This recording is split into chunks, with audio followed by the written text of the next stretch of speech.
पंढरपूर शहरामध्ये मंगळवारी रात्री दुहेरी हत्याकांडामुळे पंढरपूर शहर हादरले. घरात घुसून एका मातेचा आणि तिच्या मुलाचा निर्गुणपणे खून करण्याची धक्कादायक माहिती समोर आली आहे.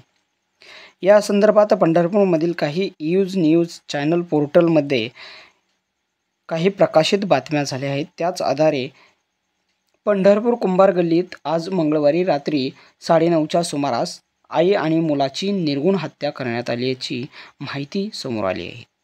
पंढरपूरमधील कैकाडे महाराज मठ ते मेकॅनिकल चौक लगत असलेल्या कुंभार गल्लीत राहणाऱ्या लखन संजय जगताप वय वर्ष 25 आणि त्याची आई सुरेखा संजय जगताप वय वर्ष 55 यांना राहत्या घरी धारदार वस्त्राने मारहाण केली.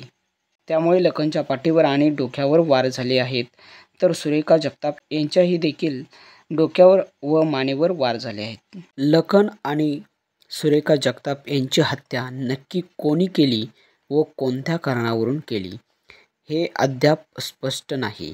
पोलीस तपास करीत आहेत. मयत लखन हा कुरिअर कंपनीत काम करीत होता, तर वडील भाजीपाल्याचा व्यवसाय करीत असल्याची प्राथमिक माहिती समजते. या दुहेरी हत्याकांडामुळे पंढरपुरात खळबळ उडाली. पुढील तपास पोलीस करीत आहेत.